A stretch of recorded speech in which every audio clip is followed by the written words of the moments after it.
All right, guys. Welcome to our podcast of TAGaming. We have Ryan with us, me, of course, Randy, Luke, Ross, and David is back with us. Missed our last one. Um, so, first things first.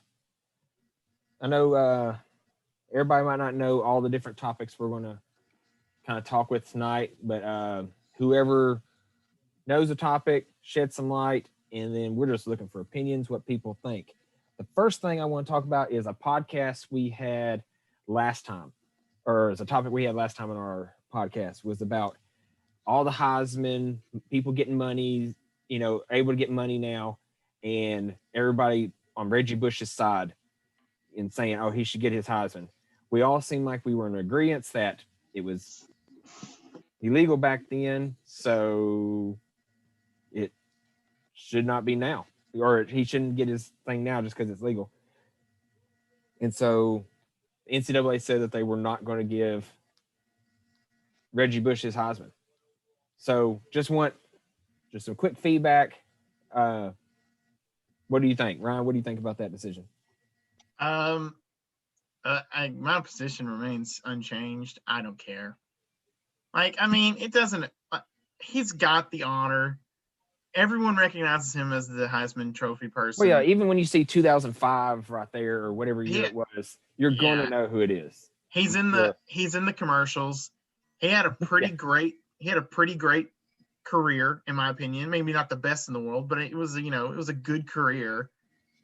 It was fun to watch. I know that. Yeah, him not getting the Heisman, it officially reinstated. I don't care. Dude, we all know you won it fair and square. So, congratulations. Well, that's like when they take wins away from a coach. Did you do something illegal to lose the wins? Yes. But then again, you still did something right to win those games. Like you recruited illegally to win, but you still took that talent and coached them to win that game. Your recruiting didn't win that, it did, but it didn't win that game. It's not like the whole Tom Brady stuff. Tom Brady didn't get, a loss of his wins or stats taken away or touchdowns taken away because of the Flake Gate and all Spygate and all that stuff. I do want to add one thing though, and this is we're going to talk about this in a way in just a little bit. But with all that being said, burn NCAA, burn. Why? We're going to talk about that in a moment. I'm not gonna, that is what do they call it? That's foreshadowing. Okay. All right, Luke, what do you think? Nope, I'm still with it. He still broke the rules. He still competed in a way that he shouldn't have. It was against the rules and he knew it and he still did it. So even if he was the Heisman Trophy winner, he didn't compete the way he should have. He didn't follow the rules like all the other candidates did. He doesn't deserve it. I agree. Ross, you were with us last time. So what is are you still kind of same standing?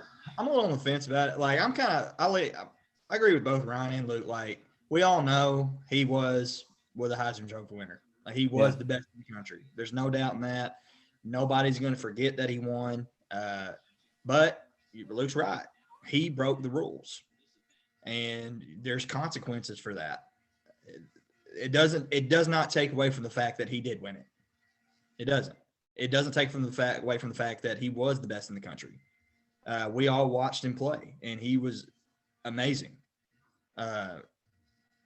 So I'm on the fence. I don't mean I'm not swinging. I don't know which way to swing. I'm just saying I'm in the middle. I'm neutral on it. I could see both sides of the debate. Everybody in the country recognizes him as the Heisman Trophy winner from that year, but NCAA does not. Or they say we're not giving you your trophy back. You broke the rules. These are the consequences. You have to live with it. So that's my stance on it. And to be honest, he can wipe his tears away with all the $100 bills that he got from his pro career. So it's not that too. It ain't like he's hurting financially. Not like he's hurting for it. So in fact, and that's another thing we're going to talk about. less than any other player, he's hurting less financially because he already took endorsements in his college career. Yeah. You know, and If he invested wisely. not to get political at all. That's the debate right now. Like marijuana, like marijuana's legal. You know, we need to let go all these people who are in jail for marijuana. I was like, well, it was legal. It wasn't legal then. But I mean, and I'm not saying like I feel like that's different. It's the same. Well, it's different, but it's the same. Textbook same. It's the same. It's the same. Like they broke the rules. The reason why I said you might even get into the debate of like how extreme is this punishment? You know what I mean? Like how far do you need to take it to say, well, Reggie Bush is not the Heisman Trophy winner? You know, we're not even going to acknowledge him as the Heisman Trophy winner. When I mean, come on, like he took endorsements as a college player. You know what I mean? Like it's not like he wasn't our hand or name. Does he kill somebody? You know that we know of. He didn't cheat. No. You know, he didn't cheat to win. He was just he won on talent. He won on talent. And see, that's actually a good point right there. He didn't cheat to win. USC cheated to win, in a way. Well, because you know that there was backing by USC to get that. Well, why couldn't he have just waited? He was going to get all the deals anyway. Honestly, the next year, why could he not have been more patient? Well, see, it's if you think about this, as soon as that happened, Pete Carroll left to go to the NFL, which he's had a great career in the NFL. And all of a sudden, USC comes down with a bunch of allegations that happened when he was there, but he doesn't get penalized. Then Chip Kelly jumps ship and goes to the NFL after he said he's never leaving Oregon. And everybody's like, oh, yeah, I knew he'd leave Oregon. He can't pass up that money. And then what happens? There's recruiting violations in Oregon. Well, sorry for interrupting you, but it's the exact same thing we talked about last time, which was the Ohio State players like, oh, we're gonna get you Ohio State players, and they said, oh, darn it, you're gonna get us in the NFL. Bye. Yeah, like I wish there was a way NFL and the NCAA can do something like that. That way they'd be like, it's kind of like end of a school year. You're not going to suspend somebody for 3 days of school on the last day of school. Yeah. Because sometimes kids would be like, well, what are you going to do? Suspend me? That's true. What are we going to do? Because we can't carry that into the next year. Just like seniors, to an extent, if seniors have met everything on that last day of school, that's why there's a senior prank or whatever's going on, because they've met all the credentials to, unless they do something very, very drastic, which I've seen some stuff this past year where people said that they were fighting against, the school and suing the school and trying to get backing. But, that's a different topic. But it's, like Luke had said, and we kind of talked about last time, what he did, whether as a high school senior going to school there or while he was there, whatever the situation was, he wasn't supposed to take money or sell jerseys for money, do autographs for money, get free tattoos, whatever all these athletes did. All that was illegal back then. There was a football player from Colorado University that was on Olympic skiing team. He could not finish his college career as a Colorado Buffalo football player because he was sponsored for his Olympic dreams. Yeah, so Red Bull or someone sponsored him for his outfits and all that stuff, and to promote him supporting our country. But since he got sponsorship, they said if he stepped foot on that field, Colorado had to forfeit. And I'm like, that stinks. But then again, it's kind of like, Pat Tillman going off to fight in war, for Arizona. He just gave up football to go fight and he passed away or whatever. And you heard about all the players and stuff. And that's the reason why there was the women's baseball league with the whole, league of their own kind of thing. But let me get into David real quick. David, you weren't with us last time. So let me get your feedback on it. I don't know how much you kept up with it and even knew. Like, did you know that Reggie Bush was the Heisman winner and stuff? No. So, okay. I didn't even know you weren't allowed to take endorsements. Well, see, that's kind of one of the reasons why the NCAA football game kind of, disappeared, because people sued, EA Sports for their likeness because there was and not that Darren McFadden did it because this was all other people, but like there's a black football player whose jersey number is number 5 for the Arkansas Razorbacks. So that's me. That's Darren McFadden. I'm going to sue you because that's me. Even though it looks nothing like him. It's not like the NBA where that guy on the TV screen looks like Kobe Bryant because they actually did digital CGI effects to make that character look like him. This is just like us creating our character. These are generic black, white, tan players, and they made them that people sat down and made them 6'1", 250 pounds, and made him a running back.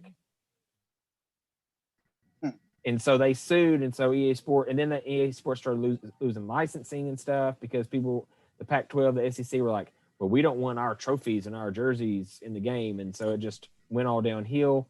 So now they can get paid. But, that's why they said college kids never had time for a job. They're like, well, college kids should just go get a job. These athletes should go get a job if they want money because they're getting paid. They're getting scholarships.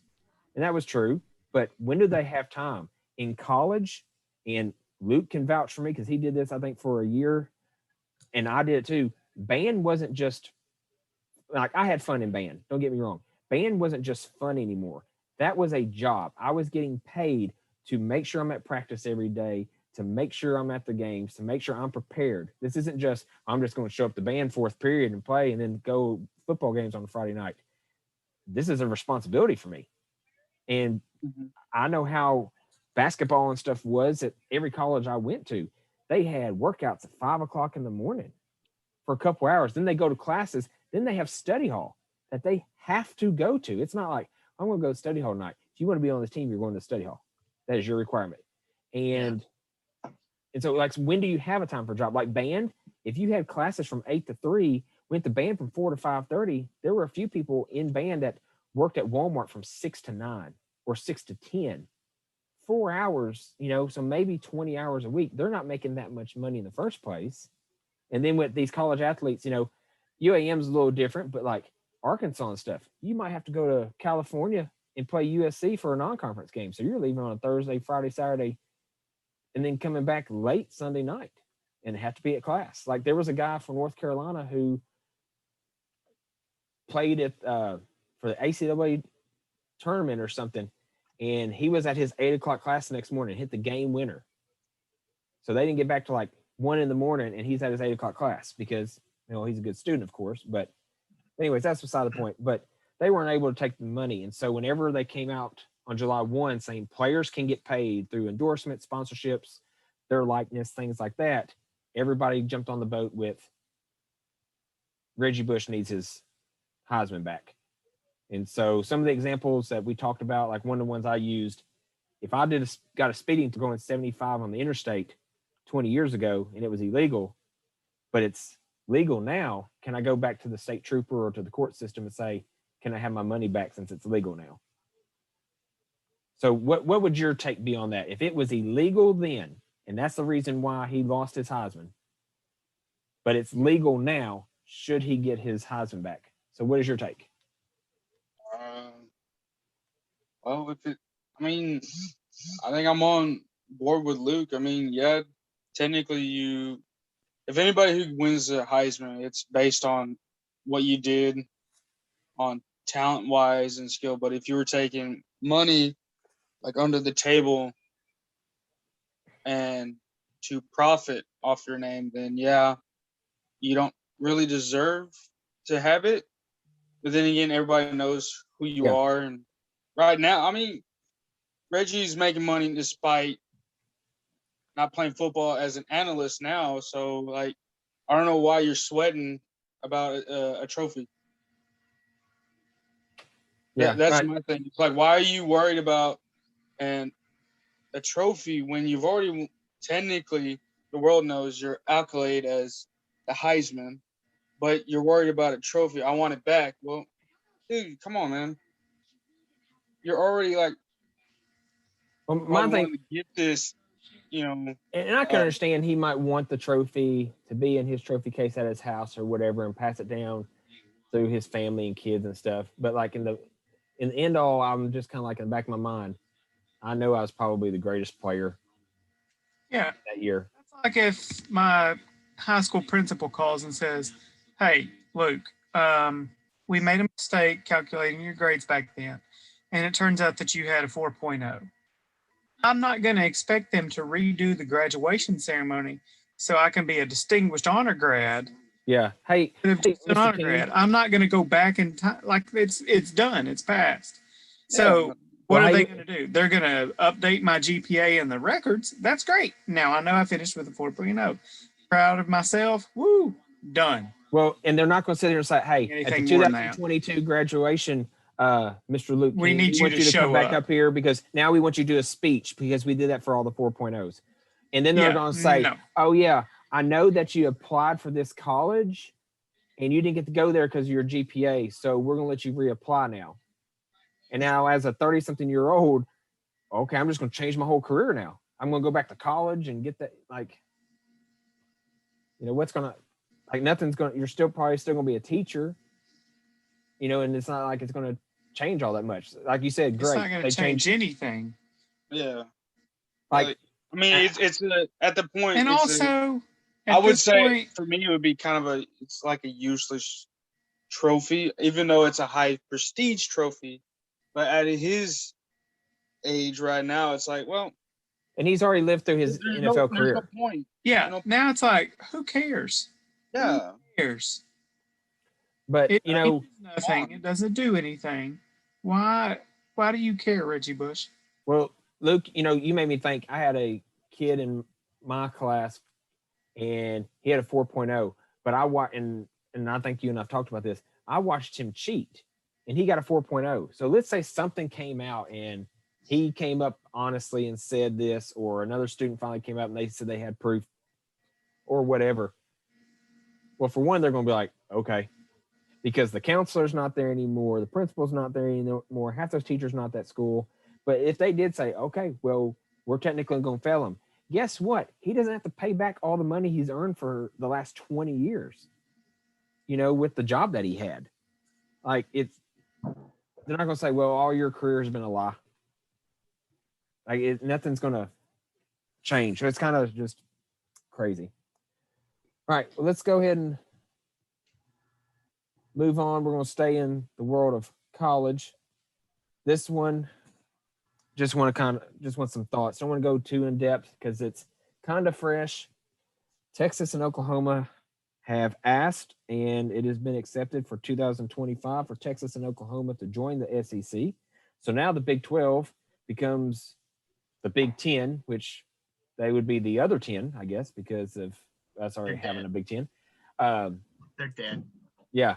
So my thought with that is, the Big 12, whoever was the top dog got the most money in the Big 12. That's why it's always Oklahoma and Texas you're hearing about. Texas Tech was up there for a couple of years. Baylor was up there for a couple of years. TCU was up there for a couple of years. Like, that's just how it's been. We're now excluding Alabama, but SEC, if the conference does well, then everybody kind of gets an equal share. That's the reason why Missouri and A&M came here, and everybody kind of goes through their rotations of kind of being successful. Whereas like Kansas and the Big 12, what have they done in football? What is some of the other school, SMU, as soon as they got that death penalty, never did anything. So just some takes. If you have some like information you want to share from it, that's fine. But Ryan, what are some of your takes on this? I'm okay with it. Like, I love it. I personally do. I love the rivalry with Texas. I think across all sports, it's gonna be fun. It is going to be fun across all sports. So it's fun to have them in the SEC. Oklahoma, it's whatever. I don't care. Like, they're here now. Great for them. Everyone says that, or at least a lot of people are saying that, this is good for the SEC overall. That remains to be seen, obviously. Now, I will give you my conspiracy take, and my conspiracy take is this, because I've heard other rumors out there. When the Texas OU news dropped, I was a bit shocked, and I was thinking, no way, that's not going to happen. And then like legitimate sources started dropping more news about it, and I was left just kind of like, oh my gosh, this is actually going to be a thing that happens. And then, when I got to the point where it was like, okay, this is going to happen. It's like, it's official. It's going to happen. And, just besides all of the pieces, having to move into play and everything, this is going to be a thing that's going to definitely occur. But then the rumors started coming out, and I don't know if there's any real official backing behind this either, or as of right now. But then rumors started coming out about other teams and other conferences potentially joining the SEC. So one thing is true. We're going to have super conferences in the very near future. The Big 12 is probably going to die, and it's going to be the Big 10, the SEC, I think the ACC, and the Pac, whatever they call themselves now. Most likely, I feel like that's going to be the four super conferences. But the conspiracy that I am slightly thinking that's probably more the case, if more teams join the SEC, like Ohio State and Michigan potentially joining the SEC, which is a rumor I heard in the past or last week, then this is the SEC and not just the SEC, but these are major universities deciding to put a bullet in the head of the NCAA organization. And I kind of think that might be a possibility. So that's my take on it. And I think it's going to be a possibility because the NCAA they're just bad. They're bad at what they do. They make bad decisions for all people in all sports. I think they completely fumbled last year a lot of things. Regardless of how you feel about the pandemic, I think they fumbled quite a few ways on multiple ends. I think they fumbled a lot. I think not the coaches, but I think the schools see it, and I think they want something. I think they want a restructure or a new organization. And I think that the SEC is potentially the way to get to that. That reality. So that's my conspiracy. But until that comes to fruition, or until anything more happens around that, welcome Texas and OU to the SEC. I look forward to playing. As a Razorback fan, I look forward to playing you in all sports. It's going to be a fun ride. I did see something. It was showing. It said the SEC, and it showed like every college team's little icon. It's all like 115 of them, and it says Independent Notre Dame. And I just thought that was kind of funny that Notre Dame was still by themselves. Luke, Ross, David, anybody have any feedback or any, like, you might not know the situation, but anybody have like just any feedback, what you think of it, how you feel? Are you happy about it? Well, since we're just letting anybody in the conference now, maybe this will give Arkansas an opponent that they can actually beat at something. In what sport, Luke? In football? Or are you talking about all sports? Because if we dog walked a lot of teams in a lot of sports this year. If you're just talking football, Arkansas might be able to keep up with Texas. I think you're going to see them beat Texas. OU's going to steamroll them. Maybe. I don't know that they could fight their way out of a paper bag, to be honest. Arkansas's football program is... That's a crazy take. That's actually a really crazy take. And the reason why I say that is because, yes, we've had some pretty garbage years from the moment, or from like the second season of Belima and then on to everything else. Well, actually, John L. Smith. But, I mean, you can't forget that the years that we had, what's his face, guys whose name I remember, can't remember right now because I'm really bad at remembering names. We got up to number 4 in the nation. Well, that was Legitimately also number 4. that We was were also number 4 in the with nation. 1963, was that it? No, he's talking about with No. Petrino, but that was actually with Oh, a I good know. team. Yeah, but in 1964, they won the national championship. They won a national championship, but I'm saying we got up to a number So 4 let's in the just nation. hold on to that forever. Well, no, what I'm saying is like to say that Arkansas is like a garbage team forever is just that's a bad take because it's not a garbage team. It I has didn't had say that. it's had Let me go ahead and say It's that. had, guys, it's had stop. garbage years. Stop. Arkansas has Stop. been Hold a on, garbage team the last 5 years. See, Ryan, like you being a diehard fan, you've taken this where Luke being a diehard Arkansas State fan, he just was talking about recent years and mentioned 1964. He hasn't said anything about the entire We're Arkansas good. thing. Petrino, I got up pretty good. But what I'm since saying then, is it yeah, has not been successful.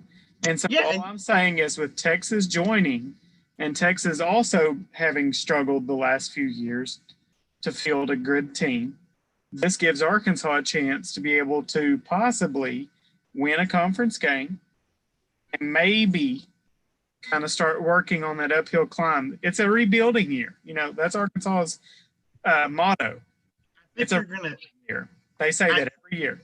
So I think you're going to I'm see a hoping that lot. this is really a rebuilding year. I think the rebuild's already happened. Like I'm not saying they're not still rebuilding in some ways, but I mean, Well, Ryan, I think you're going to see a different Arkansas team from here on out. Well, Ron, like not knocking anything.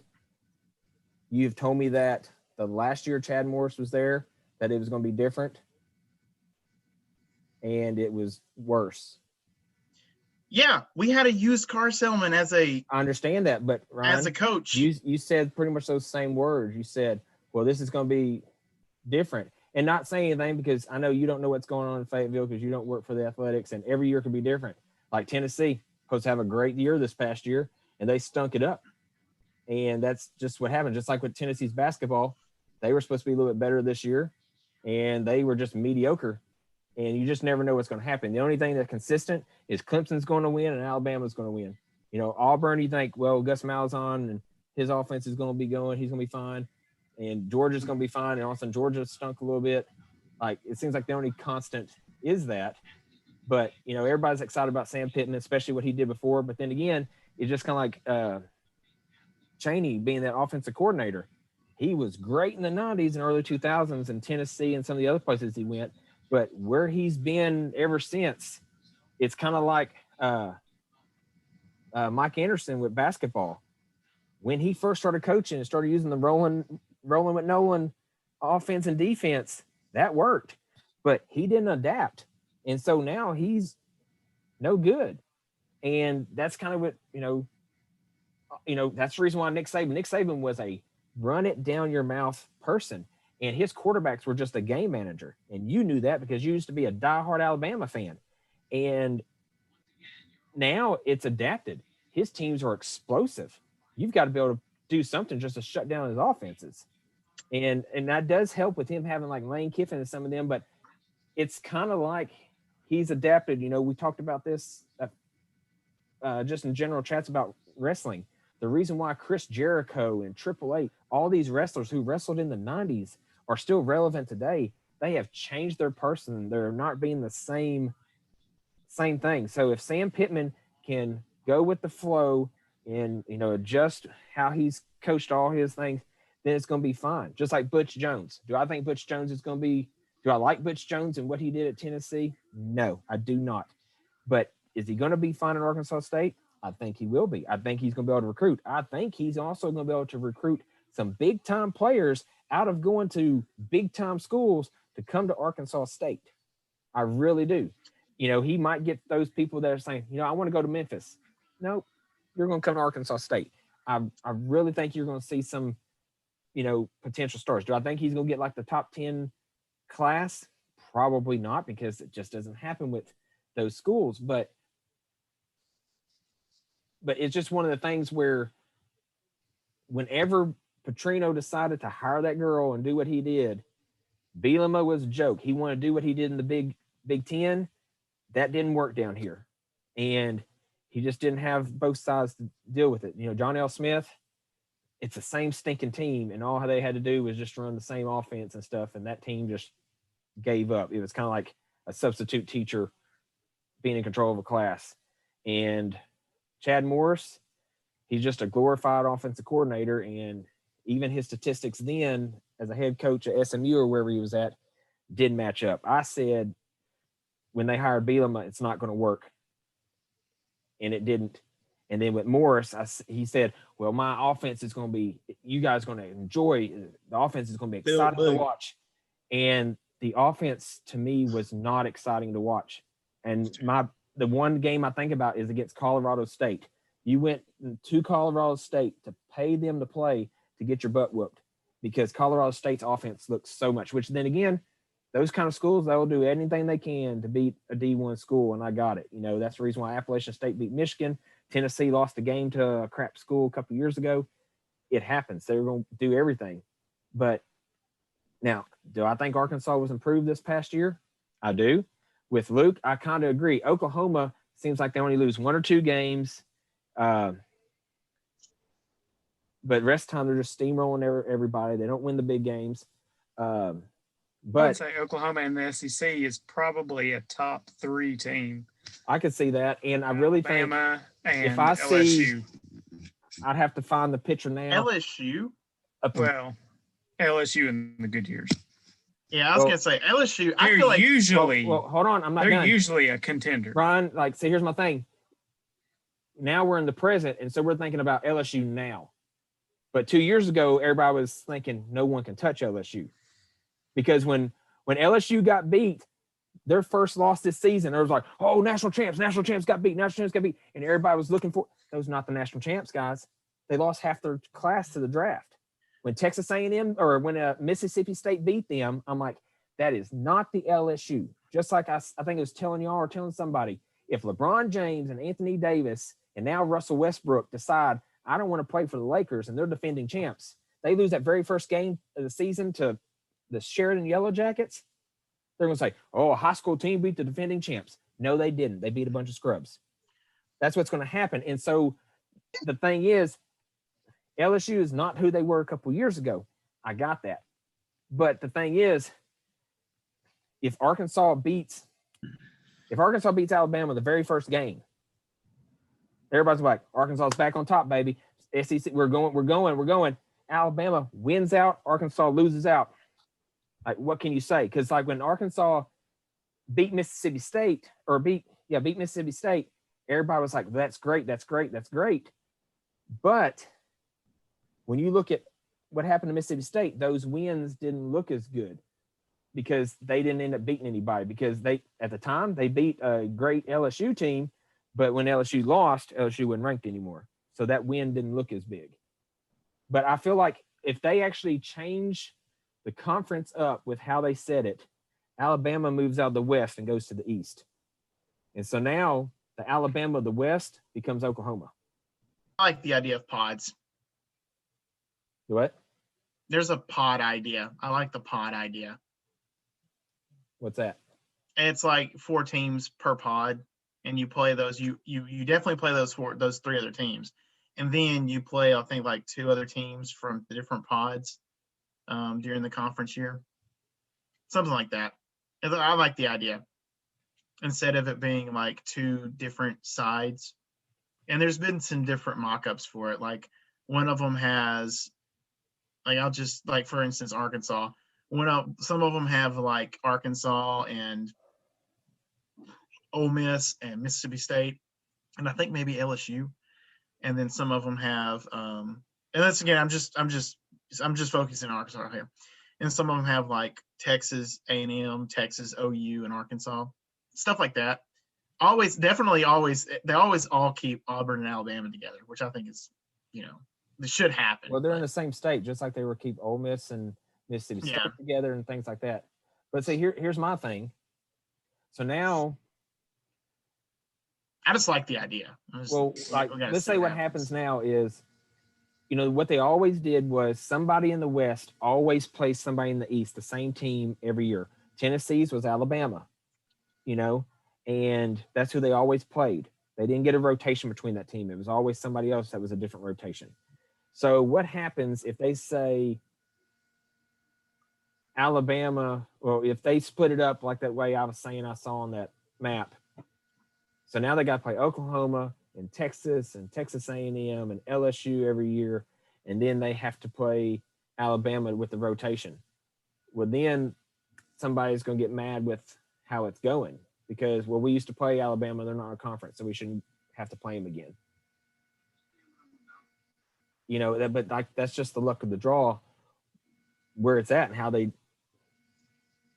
you know, did it because it does look a little weird now if you consider it the West because Missouri's in the East, but yet they're further west than half the teams that are in the West. So, but Ross, David, move on to y'all. What do y'all think about Texas and Oklahoma? Man, I'm all for it. I just think it makes it for better competition. It's going to be fun. But, I mean, we don't know what's going to happen in 2025. I mean, there's so much time between now and then. We can speculate, talk about it all day long, you know, but it's just going to unfold until it gets there. I mean, Arkansas, yeah, they're on the mend. Are they a national championship contender? Absolutely not. And they won't be for a while. And I'm sorry, and I'm not singling you out, Ryan. I don't even think I know you don't think this, but there's a lot of, I think majority of the fans every year, they think Arkansas is going to be winning a national championship. And if they don't get any, you should think that about your team every year in some ways. Well, let me stop right there. you should. You know how I'm a diehard Tennessee fan. There's no way I'm thinking Tennessee is going to win a national championship this year. Yeah, but I mean, like you want it to happen. I want them to happen, but I don't think it. That is something totally different. Me sitting here arguing with you when Tennessee wins one game, me sitting here rubbing your face like after we beat Appalachian State or beating an SEC team like we're national champions, babe. We back. No, we're not. No. Do I want Tennessee baseball to win a national championship this year? Heck to the yes, I did. But did I think it? No, because that's their first year really in the limelight. And you know, and like my thing is, you know, I have to sit here and say, I wasn't going around, you know, my team wasn't going around calling ourselves the Omavals, you know, and then failed to make it to there. But the thing is, I'm not sitting here expecting every single Tennessee team. I'm not even expecting my volleyball team to sit here and win the conference championship. Do I want them to? Do I instill it in them? The basketball team, same thing. Do I instill in them that they're going to sit here and be the best? Yes. In the back of my mind, when we play Pulaski Academy and Sylvan Hills, probably the best of the best, when they go, well, how good are they this year? I'm like, what does it matter? I don't say, oh, they're number one in conference. They're number two in conference. Because if I tell my girls that, they go, oh, they get down. They've already got themselves beat. If I say, oh, they're 0-5, then they get a big head thinking, well, they can go in there. I know my girls. But if I just say, what does it matter? We're going to go win. That's what I say. But in the back of my mind, I'm not going to sit here and say, we're going to win a national championship. Because me seeing both sides of it, because you and I have had these talks, Ryan, me having a coaching mind, I can look at these games and watch this stuff, and I pick it apart and go, okay, Tennessee, man, look at that, 60 points. Man, that's a heck of a football game. But then I look, we gave up 47. That's what I look at. I don't look at how many points. Think about early in the basketball. Hold on, Ross. Ryan, you asked me about how many, yards and how many points Tennessee put up in that orange and white game. And I told you, I didn't care. The orange and white game means crap to me.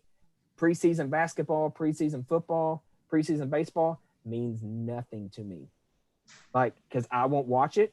I won't even spend the $10 to go to a preseason NFL game because I want to go see the players.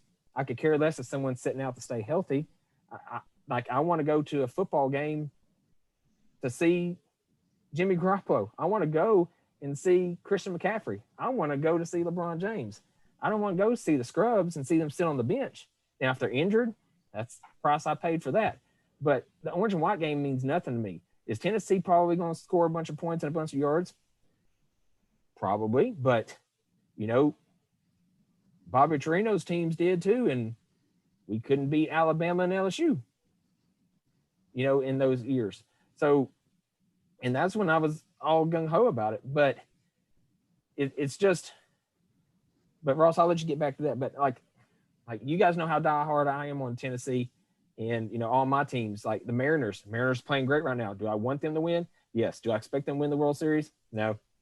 Like Lakers, as good as the Lakers were this year, did I think they were going to win the NBA championship? Nope. Probably not. I knew the first round, when they got in that first round, knew they weren't going to win. Did I want them David, to win? the NBA is over with, bud. I know. Just meaning from my thing, but like right now they got Russell Westbrook. I don't like Russell Westbrook. He hasn't been a proven winner. So just like James Harden. So my things with the Lakers, unless they change some of their role players around, do I want Lakers to win? Yeah, but I don't see them winning the championship next year. So Ross, anyways, go ahead. Yeah, I think just to kind of talk about like you were saying, like it doesn't matter if you score a bunch of points, but if you allow a bunch of points too, it kind of evens out. Because I remember when I was down in Sheridan and we were watching a basketball game where a team put up 150 plus points, but they gave up 90 against I think a D2 school. You know what I mean? So it's like, But anyway, as far as Arkansas goes, I mean, yeah, we did want last season. Like, what did we want to see more than anything? We wanted to see improvement because under Chad Morris, it was absolute garbage. Absolute garbage. Everything about those teams was absolute garbage. You can sit here and argue, well, there was nothing good about those teams. Nothing. And we wanted to see improvement, and that's what we got. And I'm reiterating that there's a lot. I don't know if it's a majority, but there's a lot of diehard fans, Razorback fans, who think that Arkansas is going to win a national championship every single year. This is our year. No, it's not. Yes, we want to see improvement. Yes, we are rebuilding. But what was one of the things that killed Arkansas really under Chad Morris? No consistency. None. Okay? I don't know how much longer Sam Pittman's going to be the coach at Arkansas. I hope it's maybe another 5 seasons, maybe. I don't know when he wants to retire. But we got consistency with Felipe Franks. And he was he was a good quarterback. He wasn't the best, but he was good. Didn't really have anybody, he had a few people to throw to, but there was a lot of inconsistency with catching the ball. Okay. But in order to get to that national championship status or in the running like they were under Petrino, it's going to take a few more years. Why do you think Clemson and Alabama and Oklahoma, because they consistently win? And there's consistency within their program. Coaches, players, they're on the same page. Why do you think players want to go play at Alabama? Because they win. That's why they're always at the top. And Nick Saban knows how to coach. He's the best coach in the nation. You can't say he's not. He is. And he has been for a long time. They don't always win, but hey, not everybody wins all the time. But I mean that's why players want to go. These top-notch 5-star players, recruits want to go play at Alabama, want to go play at Clemson, want to go play at Oklahoma, because they win.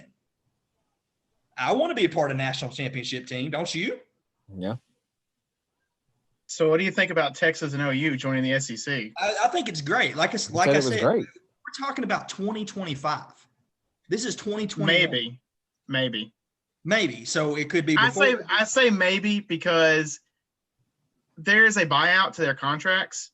I'm not going to say they're going to take it, but there is a buyout. It's a big buyout, but they're Texas and Oklahoma. They have money to do it if they just really want to, or unless the Big 12 dissolves, which is always a possibility. Like legitimately, it's always a possibility from there on out. But I don't know. Like I kind of wonder if it's going to happen before 2025 that they're going to be. If it does, it does. But let's just ballpark 2025. Okay, that seems to be, I guess, the general consistency. That's probably when they're going to join, and that's what they said. So 2025, it's 2021. I hope by then Arkansas will be the team that will be able to compete with Oklahoma, maybe even Alabama, maybe Georgia. And who knows what Alabama and Georgia and Auburn, what they're going to do between now and then. We don't know that. None of us know that. It'll be fun to watch. I'm excited about them joining because, like I said, it just creates more competition. It's going to create a more exciting league conference for. And I mean, they're in Texas. We already got Texas A&M. They're literally in the Southeast. Texas and Oklahoma are southeastern states. I'm all for it. I have no problem with it whatsoever. It's going to be fun. I'm with you on that one, Ryan. So I'm totally excited about it. I have no problem with it at all, and I'm ready to. Hopefully, maybe it'll be in 2023. Maybe that's when they'll join. Who knows? But I'm excited for it. When I heard about it, I was like, heck yeah, bring them on. And I hope, like I said, I hope Arkansas will be in Tennessee. I hope they'll both be in a position to compete with those teams on a very high level compared to what we've seen the past couple of years. All right, David, what do you think? Do you have any take on it before we move on? No, I do not. Okay, I know you usually don't watch college football that much, so. Yeah, I try, but I don't know. That's fine. I'm not very knowledgeable about college football or college sports in general. That's fine. All right. One thing I want to move on before we talk a little bit about some movies and stuff. So if you've been watching the Olympics, the big news that happened a couple of days ago was Simone Biles said that she was kind of not really focused and needed to not compete in the team, and then also the all around because of her mental health. A lot of people have supported her for this and things like that. So my thought is, and I'm going to let everybody share their opinion on this. So, like, to play devil's advocate, if everybody expects, well, LeBron James is a bad example. Everybody hates LeBron James. Patrick Mahomes. Yeah, we'll say Mahomes. He's a pretty good guy. Is Patrick Mahomes going to be successful? Yes, he is just talent. He's just talent. And so, well, even Steph Curry. Patrick Mahomes is the Steph Curry of the NFL. And so people watch the Chiefs because they want to see Patrick Mahomes throw no look. They want to see him throw behind the back, whatever it is. They want to see Steph Curry shoot from half court, or whatever. So my thing is about that. If Steph Curry or Patrick Mahomes said, I need a mental break, I'm not going to play this Super Bowl, I'm not going to play the first half, then people would say, as a leader of your team, you're showing your vulnerability and you're not a true leader. People attack. Now, I haven't seen this, but then again, I haven't really looked, I haven't really cared about it. But people would say, you're giving up your team. Now, who knows? Quarterback comes in, just like Nick Foles did, wins the game. We've seen backup quarterbacks do that. Steph Curry might sit down. Let's say Steph Curry says, I'm not playing the NBA Finals. I am not mentally ready for it. And their new rookie, Moody from the Razorbacks, steps in and does Steph-like things. Kawhi Leonard was not the star of the Spurs at the time. He was still fourth on the team, and he was the NBA Finals MVP against the Miami Heat several years ago, behind Ginobili, Parker, and Duncan. And Moody becomes that. So, it gives other people to step up. So now, do I want everybody's mental health to be there? Yes. Has people put Simone Biles on this pedestal? Has even all this stuff about, Luke and I talked about this the other day. Is it right that people were saying, well, we're going to grade her differently because of how great she is? That's not fair. Like I saw somebody say, well, Tom Brady's so good, we're only going to count his touchdowns as 4 points. So Patrick Mahomes, are you going to say, well, every touchdown Kansas City gets, we're only going to count for 4 points to give other teams a chance? Like the Rams, they were showing the Madden ratings. They have two players that have a Madden rating of 99. Okay, Aaron Donald and Jalen Ramsey. So if those guys are 99s, and let's say the Rams defense is the best defense on Madden, let's just say. So can you tell that defense, well, every time you get a sack, we're only going to let you give up half the yards. So that 8-yard sack is only a 4-yard sack. Like if we start modifying that, that's not fair to these people that are super talented. So the LeBron James to come into the NBA as an 18-year-old, you know, and say, well, you got the body of an NBA player, but we're going to limit you. You know, so Simone Biles being as great as she is. So my question is, what are your thoughts on it? Like, should you still say, well, Simone, you've come up as this leader. You shouldn't have gave up on your team, even though she was there to support him. I got that. And I'm not saying I'm mad at her, so don't think that either. But should we say, you know, you gave up on your team in the moment you're fixing to start one of the competitions, you know, but you are the pedestal. You walk around with the GOAT symbol on your outfit, you know, so you're acknowledging you're the GOAT. People talk about Tom Brady, but, you know, you don't see him getting a tattoo with the GOAT, you know, on him, or getting that emblem put on his jersey and stuff, which that's different because of NFL rules. But so, Luke, what is your take on all this, or do you have a take? Have you kept up with it?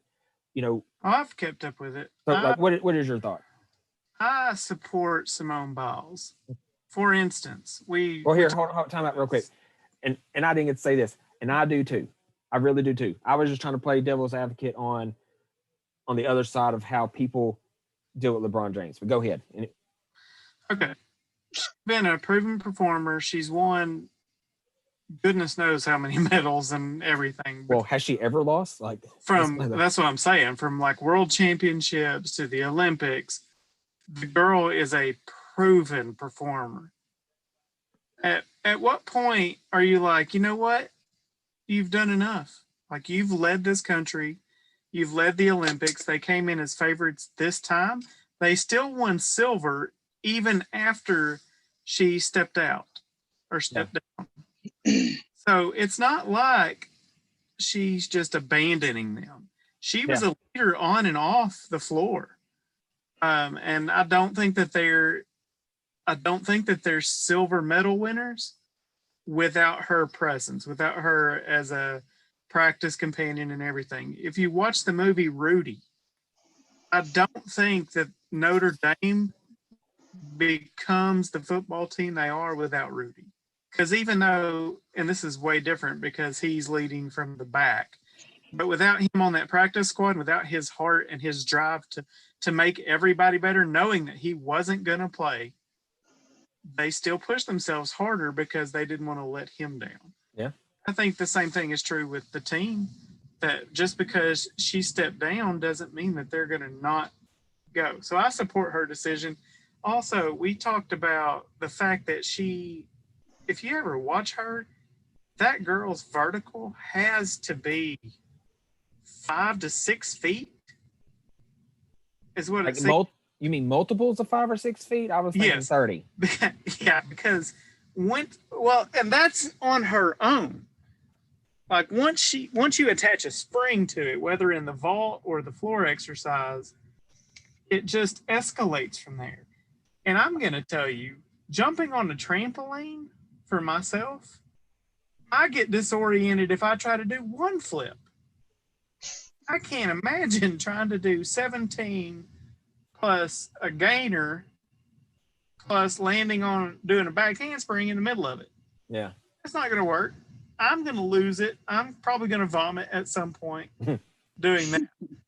So the fact that she's doing incredibly hard stunts, that she's throwing such hard difficulties into her routine, and these are routines for her. Like, it's routine. That's normal for her. But the fact that she's increasing the difficulty of her stunt so much, well, yeah. If I'm losing my orientation in the middle of that, that's a safety concern.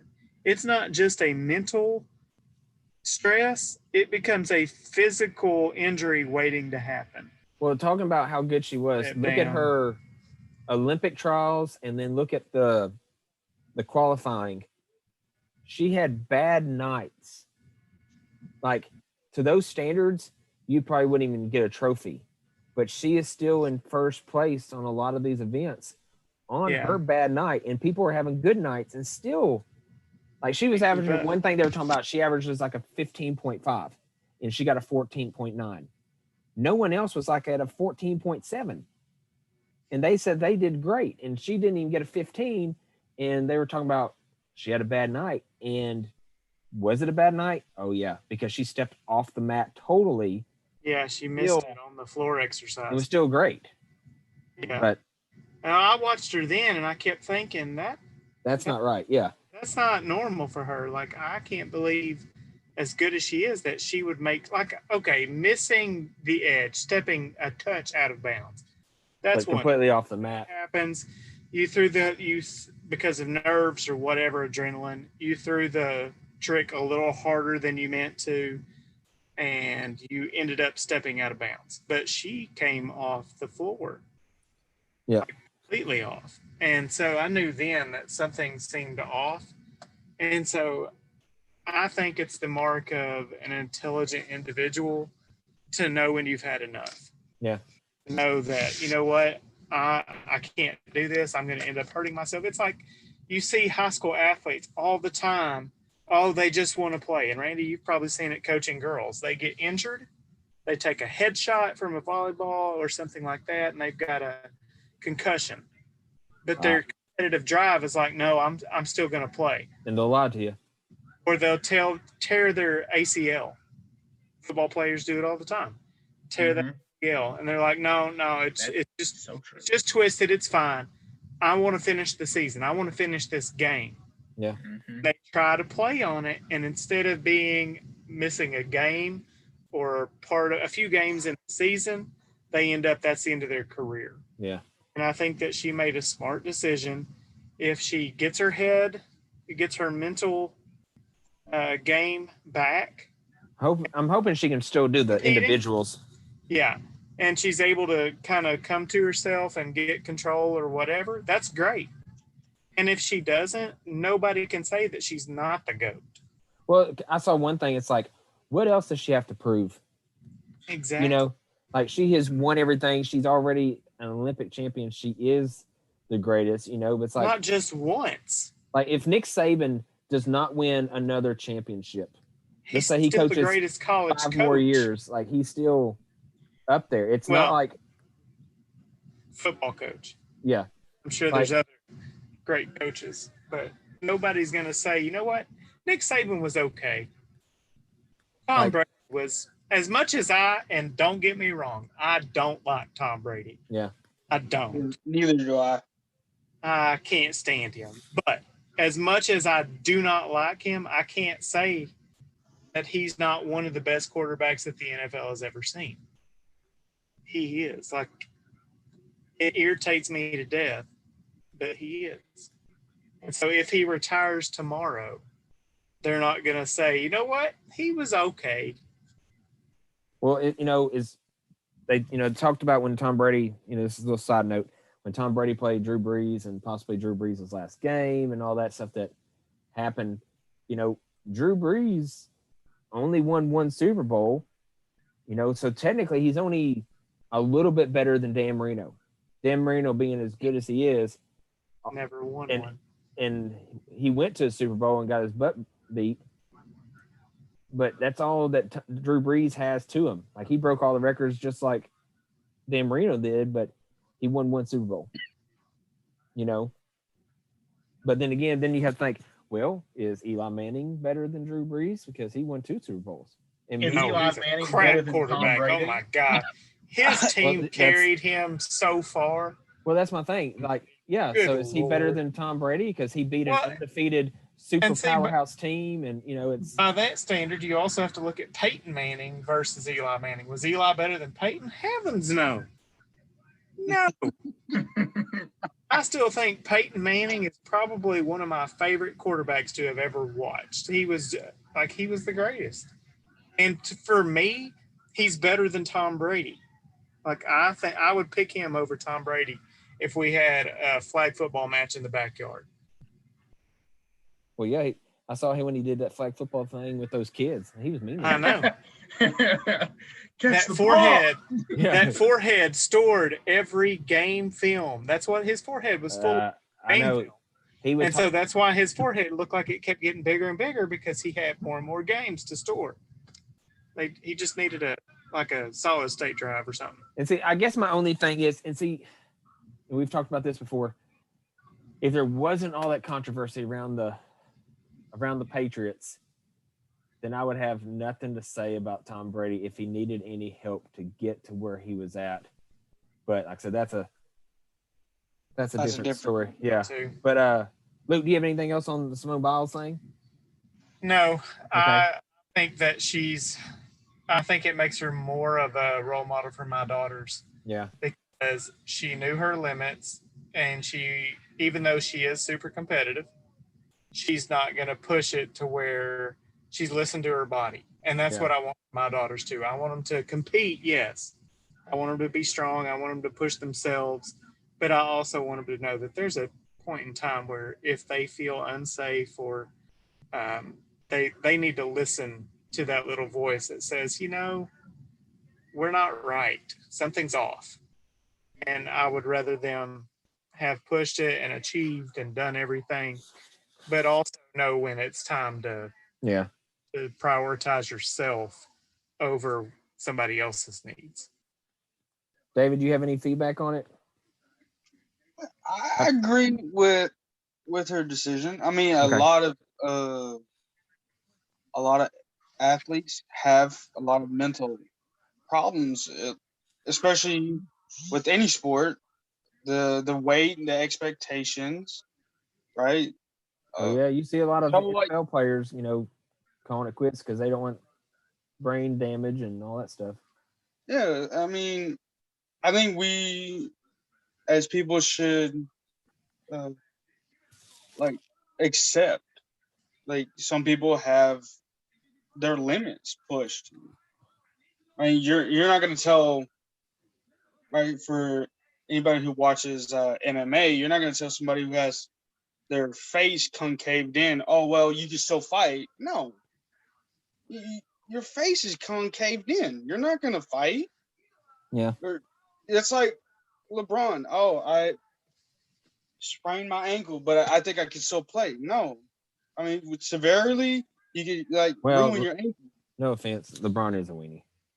So, LeBron hurt his nose and missed 2 weeks. As much as a lot of people hate him, Kobe Bryant tore his Achilles and walked out there and shot free throws. Oh, okay, the same way. Michael Jordan had the flu and won a championship. Yeah. Okay, but Klay Thompson did the same thing. Nolan Ryan took a Bo Jackson baseball to the face and still finished the game.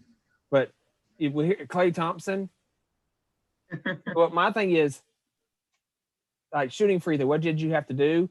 But you know what? Klay Thompson wasn't coming out of the game. Kobe was coming out of the game. I'll tell you that. Kobe was already coming. And Klay Thompson did not want to come out. He was hoping it was just hurt. Like I said, LeBron, broken nose, wouldn't wear the mask and was like, well, I'm just going to sit on the bench. When all these other players, Devin Booker and all them were like, I'm going to wear that protective mask. And then Devin Booker, whoever it was this year, was like, I'm not wearing it anymore. I hate it. I'll just take a shot if I get elbowed.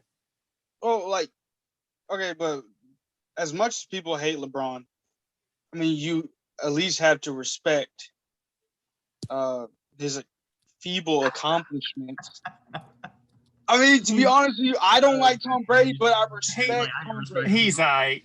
No, all right. So back to what I said. That's like saying, all right, if Michael Jordan was in LeBron James' shoes, wouldn't Michael Jordan be the same? No. Be the GOAT or no? No, listen. Tom Brady, like I said a while ago, if it wasn't for Spygate and Deflategate and all that stuff, I would probably say Tom Brady is one of the best. Even though he's lost a few Super Bowls or whatever, he still has went there numbers of times and can almost put, every single finger. He said one has a wedding ring. He needs set 2 more or something, whatever he said a couple of weeks ago. But Michael Jordan would dominate the crap out of this soft NBA league. It is soft. But he was soft and no, he was not. He led the league. In an interview, Kobe even said, he goes, dude, this league is soft. No wonder why Michael Jordan when did Kobe play? When did Kobe play? The 2000s.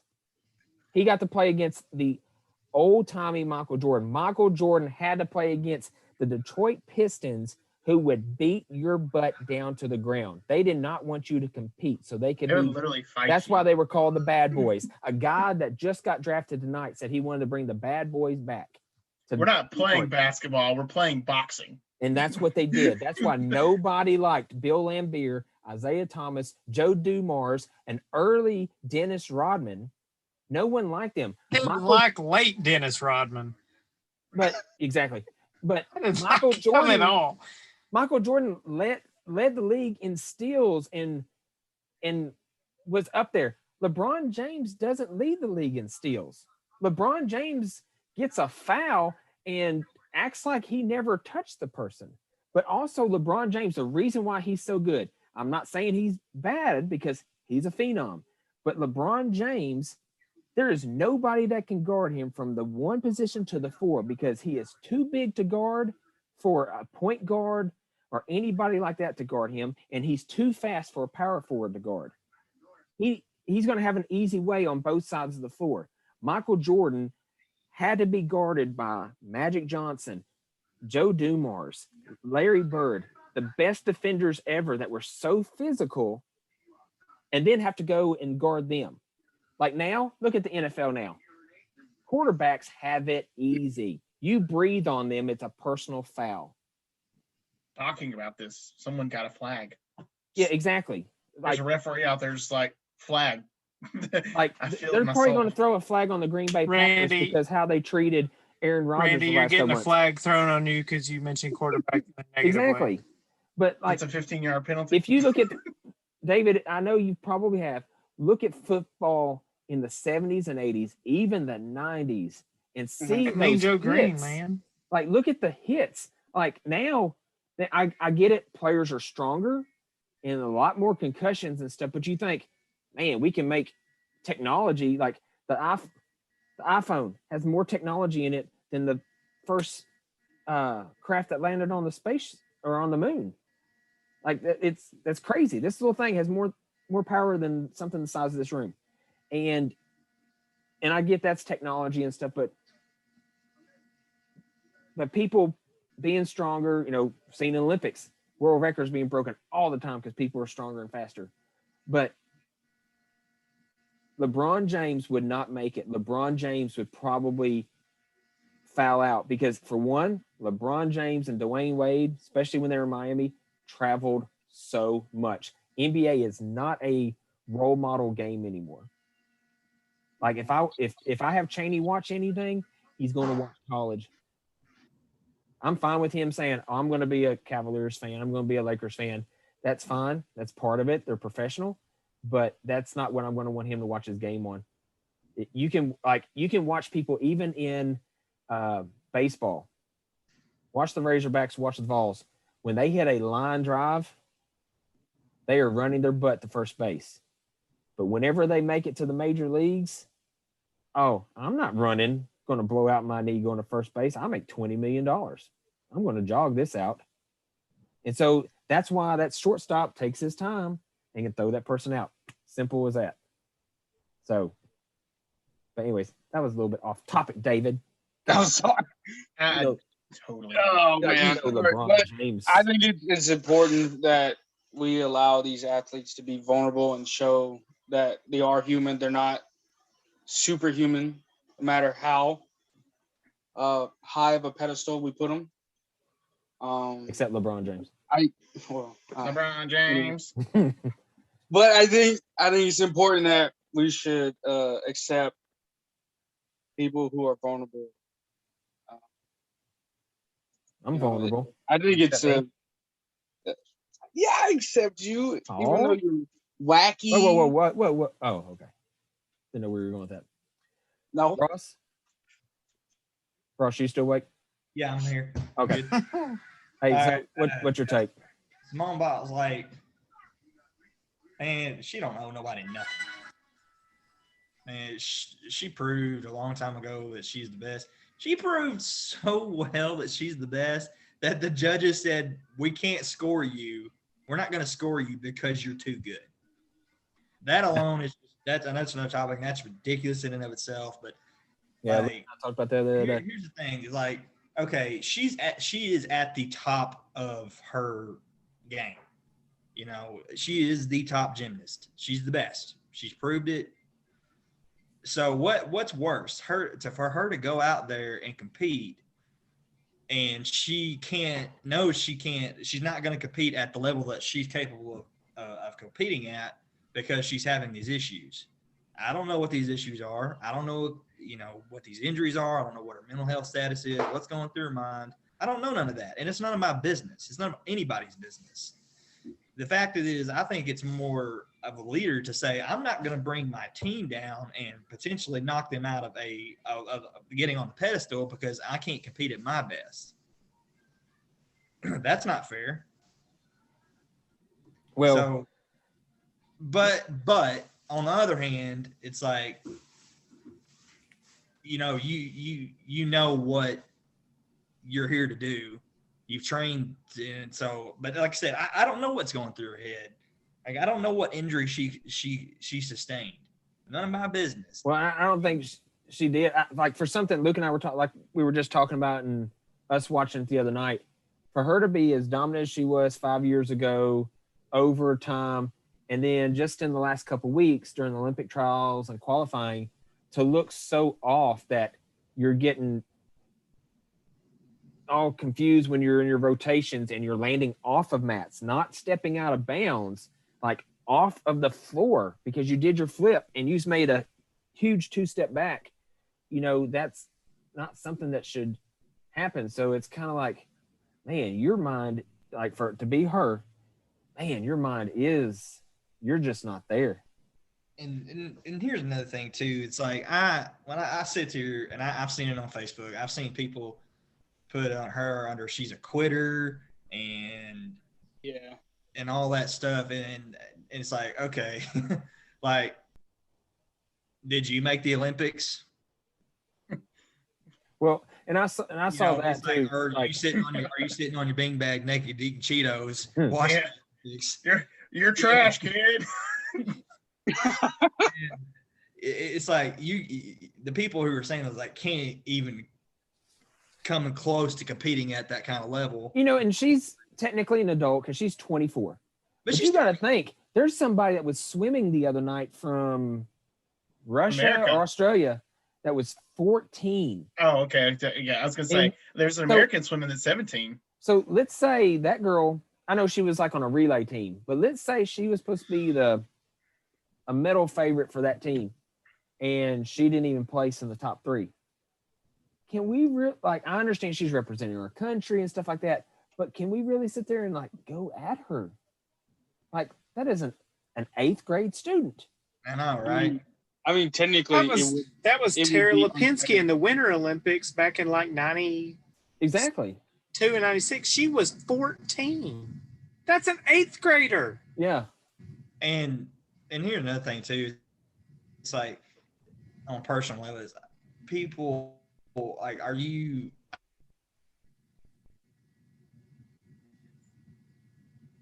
Hello? Are you what?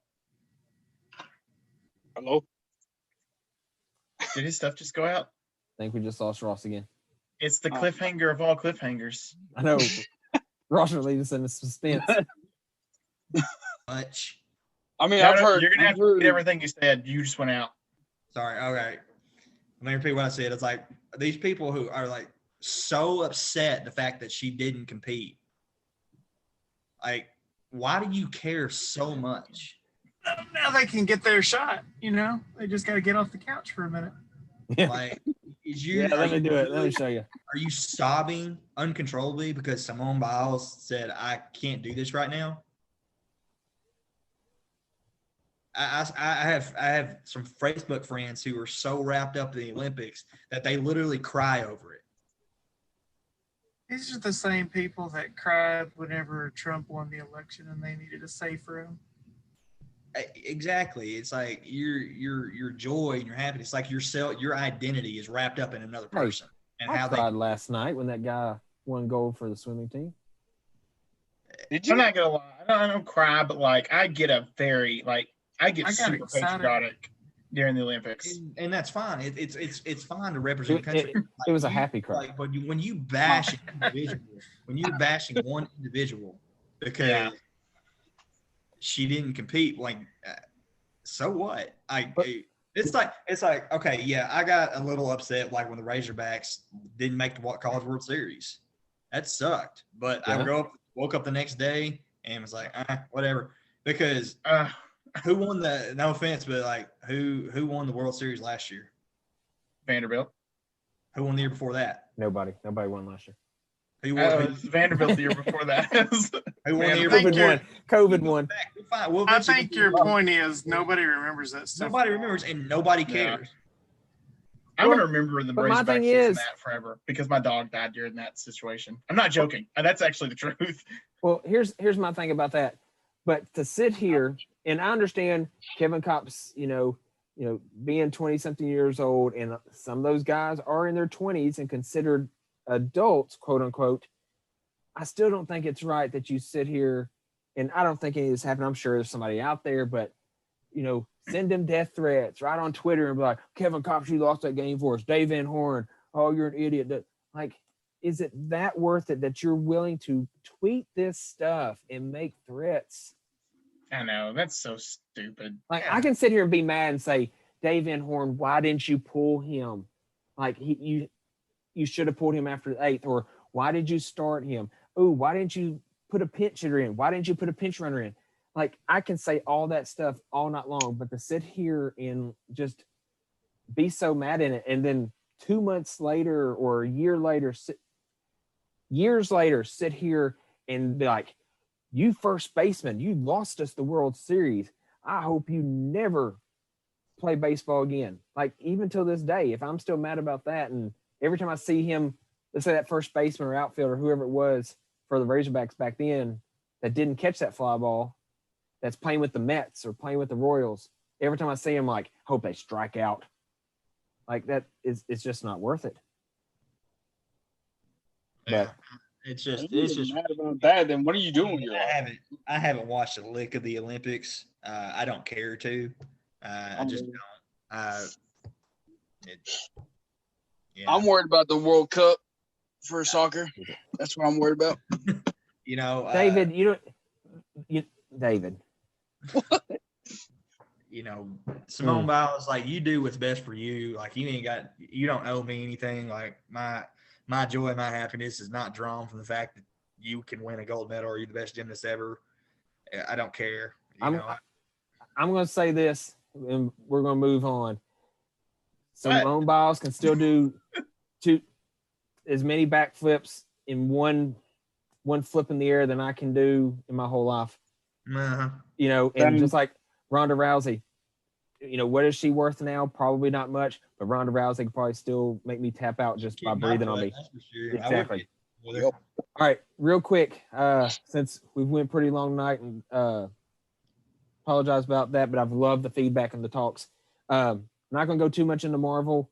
I want to talk about one thing. Scarlett Johansson, reportedly, there's a lawsuit because Disney was supposed to actually Marvel was supposed to release the movie in theaters before they released it on Disney Plus, and they didn't because they told her she would get a percentage of the box office money. And so since they did that, and they released it on Disney Plus, people are not going to the box office as much. So what is your take on that? Ross, I'll let you start first real quick. All right. When I first saw that story, I was like, oh, boo-hoo, you didn't get your check.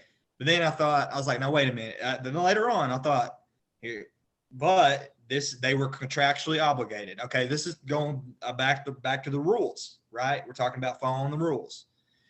Okay, they didn't follow the rules. They didn't honor the contract.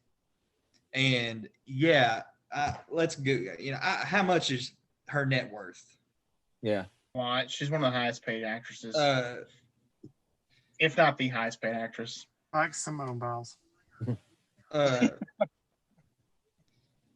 net worth is $165 million, according to Google, as of right now. Okay. Bless her heart. I started thinking about it a little bit more today. Well, actually, tonight when I was on the way home, and I was like, her 165 million is not just sitting in her bank account. You know, I don't know what all is under her belt and what all she's got for businesses and charities, but like I would imagine a lot of that fortune goes into charities and businesses that help people. And what if what if the percentage of the money she was supposed to make off of the release was going to go to help fund one of our charities or programs that help the less fortunate? You know what I mean? Yeah. Like, I don't know that. I would think that I would hope maybe that she does use a lot of her money for that, because 165 million is a lot of money, and the fact that she is in the right. She's in the right to sue. It was contractually obligated. They did not fulfill that contract, and there you go. Yeah. You have the right to take that to court, and it's Disney's responsibility to honor that contract, period. And here's my thing. I've heard her say here in the last month that pretty much, this is the end of her time with Marvel, yada, yada, yada. So I was thinking earlier today, would she have sued if she was still in contract with them, if she still had other movies lined up and didn't get that closure for Black Widow? Would she sue? And then I was thinking, so why did we have to go to a lawsuit? I didn't look too much into the lawsuit. I just kind of read the brief touches of it. Did you even work anything out to say, well, hey, how about I get 10% of the Disney Plus fees? Is there something to do with that? Did Disney or Marvel try to go that route to try to work something there? Which, again, if y'all know more than me about that, that's fine. But Luke, what do you think? I don't know if they did that or not, but they should have. And I don't know. It seems really sketchy to me that Disney is not hurting for money either. As far as I know, they're still one of the leading producers of movies with the most valuable franchises out there. So the fact that they own the whole Marvel universe, the Star Wars universe, like Disney, and then they've got Pixar on the kids side, like they're not struggling for money. Why can't you pay your actress what she deserves? So she made this deal and if they weren't supposed to release it, then they're in violation of that contract, just like Ross said. They're in violation, and they should be held accountable for it. But I also think that she should have, should have said, not only do I want my box office release, I also want a percentage of the money from the Disney Plus release. And that would have shored up that loose end a little bit. But I think if Disney knew that her contract said only that part, then that was just wrong of them. That's not ethical behavior for them to kind of undercut her by also releasing it on the same day. They should have either held off and given her like 2 weeks to make her box office revenue and then release it on Disney Plus, or they should have cut her in for part of the profits from Disney Plus. Well, I was reading ABC News real quick, seeing if I could get anything from it. It says in the months leading up to this lawsuit. So this means this has been going on for a while, which is crazy with the fact that this has been pushed back so many times with its due date and whatever. But it says this lawsuit is especially sad and distressing in the callous disregard for the horrific prolonged global effects of COVID-19. Disney has fully complied with Ms. Johansson's contract, and furthermore, the release of Black Widow on Disney Plus with Premier Access has significantly enhanced her ability to earn additional compensation on top of the $20 million she has received to date. Well, that changes things then. So it says Black Widow debuted to a pandemic best of 80 million in North America and 78 million in international theaters 3 weeks ago. So if they fulfill their contract, then what is she suing for? I have an idea, potentially. I've been thinking about this off and on since Because she's a spy. Yeah, she's fine. But I've been thinking about this off and on since. And she's playing both sides anyway. Yeah. This might be more, and now there's no way that I could prove this with any kind of like facts other than what I know. But I mean, what I mean is like, I'm not saying this is what she's after, but unfortunately, if anybody had a worse go of it in this superhero franchise across the board, it was 100% Scarlett Johansson. And I'm being serious when I say that. The guy that was kind of at the head of Marvel Studios before Kevin Feige really took over did a complete disservice to her character on purpose. And it was purely because, you know, I don't want a lead role for a woman. Then, you know, when it finally starts to change and everything, Black Widow doesn't get a movie. She doesn't get a movie. She's not the first. She should have been the first female-led movie, really, in all honesty. This is what I would guess that this might be some things that she's thinking. And instead it goes to Captain Marvel. Nothing against Captain Marvel, nothing against Brie Larson. But Black Widow's been there since the beginning, since the literal beginning. Iron Man 2.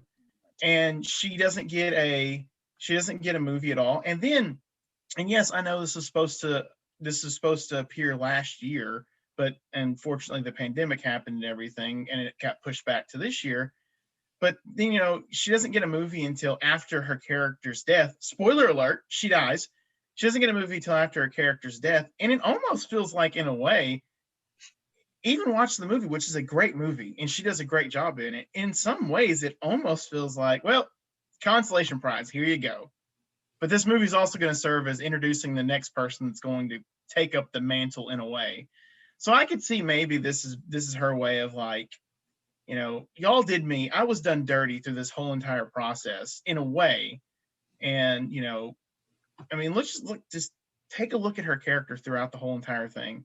She comes in as this really cool super spy.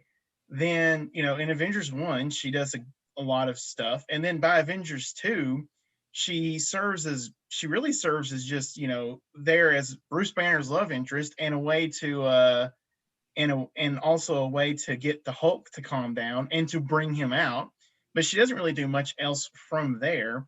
And then, you know, in Civil War, I think she has a more prominent role in Civil War. But again, that's when things have sort of really officially changed by that point. And then by an Endgame, what happens to her in Endgame? They kill her off. Yeah. Which, I mean, her death in Civil War and Endgame to me was, I thought that was written well. I know people don't think that's written well. I think it was actually written well. I think that was that story they told was a really good story. But it's like, you know, it's almost like, and then after her character dies, what kind of you know, they're sad about it, but at the end of the movie, they're having a funeral for Tony Stark's character, and it's just kind of like, well, Nat's already dead, so, you know, you'd think maybe do a joint funeral there at that point, but I don't know. That's me speculating. I don't really. I would guess maybe this has something to do with how her character and how she, in a way, was treated throughout the whole entire film series, where she's a very important part, but also in a way it seems like a character. It's like, well, we could replace her easy. Yeah. Maybe that's what it is. But then to top it all off, we still don't know what happened in Budapest. That's what I was saying. Did y'all see the Black Widow movie? Yes. Nope. Luke, did you see it? Yes. Okay. I mean, David said we don't. So I wish we could have. I wish we could have seen it, but I think they did their best to try to explain it in that movie. I want to see it, but you want to see the movie? I want a movie called Budapest. Oh yeah, and just 100%. But I now just want a Disney short called Exactly. Budapest. It could be like that movie. 15-second thing. Be like, oh, that's what happened. Hey, it needs to be as long as the movie we watched 20 minutes. at the apartment in Dallas. Oh my God. But if you anyway. haven't seen Gaborum Studios Hold the Pass, it's a great 20 minutes. But then you're going to be really disappointed. Because it's only 20 minutes. It's great. But I mean, and again, it was. You're like, oh man, this is set up to be awesome. And then that's the end. the fact that Black Widow is set after it comes out after everything else has come out, but it's set after Civil War. Or yeah. And that movie should have been made after Civil War. Yeah. David, what do you think? What do you think about the whole lawsuit? What to think? To be honest with you. Well, I mean, did Disney break their contract or their agreement? I don't guess we'll find out if she wins money or they settle or something. Because they're saying they already met the obligations, and again, I'm not a movie superhero or an athlete that already makes $100 million. So me getting 20 and having to settle for that, where I can't eat anything I want for a month, because I guess $20 million doesn't buy a 3,000 square foot home with 4 bedrooms and 2 baths. I guess. I don't know. I don't know how her. I would like to try it to see. Give me the trial version. Like, let me have. Like, if I don't like the 20 million, then you can cancel my subscription. But let me have it for real. There you go. How about this? The amount of money she made for 100 buys on Disney Plus. Let me take that money. Let me see what happens with that, and then we'll see. I'm assuming there's not a joint bank account because Hollywood marriages, how long they last. But she's also married to an SNL actor and writer. Yeah. So he's making pretty good money. Not as good as money as she's making. And she'll get a job on SNL. It's the thing. It's like at the end of the day, it's like, if we're just looking at it from a money standpoint, from where we are as people, like in our lives, it's like you're not wanting for cash. This is not something like, oh darn, doing that. And again, I 100% agree with Luke. If we want to like trial run this, I'm on board. Let's do it. So if anybody just happens to come across our podcast that is any connection with Marvel or Disney or Scarlett Johansson, if you happen to listen to our podcast, like, just give us 20 million. We'll split it 5 ways. I was going to say, we'll do $20 million for the podcast staff. So that's per meal a piece. Let me see what it's like to live on that. And I'll try to space it out over a week. I'll try. It'll be hard for me to split the 5 million over a week because I know how my spending is. I can only buy so many bass boats. Exactly. And there's only so many chicken sandwiches from McDonald's and Dr. Pepper's from Sonic that I can buy. And yes, I said McDonald's and Sonic on my podcast. So, hey guys, sponsorship. So don't get, like I'm saying, I like those things and I'll keep eating those things. But anyways, but yeah, I'll be willing. Like, listen, I will even take food chain $1 million. Scarlett, just for real. I'll take $1 million. I'll sacrifice this for the rest of the podcast. I'll take $1 million. Hey, I'll take his additional $3 million. Exactly. Bump mine up to 7. I'll do that. So yeah, I'll definitely try to run $5 million. No problem. Oh, here's what we'll do. I'll take my $5 million and I'll give you guys each the other $1 million, where I'm left with $1 million. I'll take that too. So we'll do that. So Marvel Studios, I'm your guy. I'll sacrifice. We ain't gonna complain about nothing. You give us $5 million, you won't have to worry about us suing anything. Yeah, I won't sue you. Not a bit. Listen, I'll be Black Widow. Free over her. I'll be Black Widow for $1 million. Next movie, let's go. I'll do the Budapest movie. I'm not going that far. I'll catch Jeremy Renner for $1 million. Let's go. Oh my God, no way. Yeah, David, you'd be lining up for that movie. You'd be like, ooh, my Randy's in the movie. I can do it. I don't think I can do it. Not even for that much. For me to go, not even close. For $1 million. If it's on the cheek, I could do it. I have something to say. I don't care. The money don't. I have dignity. I have pride. Money cannot buy that. I'm sorry. Bull. I actually disagree with that vehemently. Everyone in this world has a price. It might be a deep price or it might be a like nothing big, but everyone in this world has a price.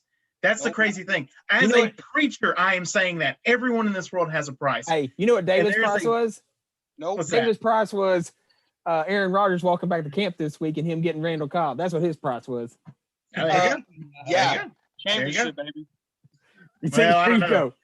No, I don't think so. This is what I'm saying right now. Aaron Rodgers burns it all down on his way out the door. He's going to throw gonna it to be the other throwing- team. He's going to be throwing. I could see him. I'm not joking when I say this. I could see him getting them to the Super Bowl. All they need is one score. He's on the 20-yard line, and he just purposefully just throws it to the other team. I could see it. I could honestly see it. I think he's that kind of guy. Nope. Well, I don't believe that. After the press conference yesterday, I can see it. But You that's don't- another story. You don't think he's out for revenge? David looks for the good in people. I mean, I don't know. I mean, yeah. I mean, yeah. I feel like they did disrespect most of the players. Yes, I feel that way. But as like revenge, no. All right. Well, I feel like disappointment. Yes. Hey, David. Aaron Rodgers is that kind of guy. Hey, listen. No. We're gonna wait and see how the next couple weeks, and we'll add that to the next podcast. All right, guys. We're gonna stop right there for tonight. We'll get into some more. We still got a lot more to talk about later with some of the new trailers. They pushed out some stuff about Hawkeye. There's another trailer for the 10 Rings, so we got that, and then NBA is making some news. NFL is fixing to start making news. All the training camps and football fixing starting about 5 weeks. So Ryan, Ross, Luke, David, thank you for all coming together tonight. Had fun. I'm glad we all get together. David, and nobody was missing tonight because they were sleeping. David, there you go. David, look. I mean, David, look. Look on your screen. David. what? There's that shoulder action. Look. No one else can What see it shoulder besides you, action? David. Can you What not is see- that? Can you not see the pictures? It's your No. price, David. That's my price? There's your price. Can you not see our screens? Yeah, I can see your screens. Okay, what about that person that's wearing headphones that are white? Nope. You can't see that screen, or you don't want to see it? I can't Doesn't imagine. I matter. don't See that I don't screen. know what it is, but that screen is blurred out for me. Initially, I didn't want to join tonight because I had some personal issues. My grandma has Parkinson's, and she had blood clots in her legs and now it reached her lungs. Mm. And I don't know how long she has left. So yesterday I got the news. I was really upset, so I didn't want to join today, but I figured I wanted to, get out some topics. So yeah, Well, it's gonna be a very stressful. Well, you know how to thing reach for me us. 'cause So if you need to talk I to us, can't think about. message us in the group chat. Okay. All right. We're here for you. We'll be thinking of your family. That's what we're here for. Even though you don't like us, we're here for you. Because look, like Luke's already shown you, trying to cheer you up. He's here for you too. I mean, I wish I could blur. Blur. Well, I'm sure if that screen rolls down, there'll be a blur because I'm sure he's got the PG-13 screen up. Oh, my No, Lord. it only shows waist up. Oh, okay. But me, Ryan, and Ross will leave, and we'll just leave y'all to talk. How about that? Oh, I'm finna get on. All Oh right, my God! Pass. bro. Not like an Aaron Rodgers pass, but like a real pass. All right, guys. I appreciate it. Love all your feedback. I love talking to y'all. Again, I wish we could just all get together. But as David, I don't know if anybody knows, David doesn't want to hang out with any of us because he thinks we're going to leave him at Burger King or on the side of Let the it road.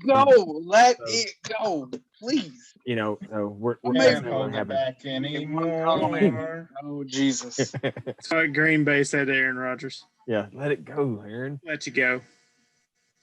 All right. Well, guys, that's it for our episode, and we're out. Hope everybody will be willing to join us next time.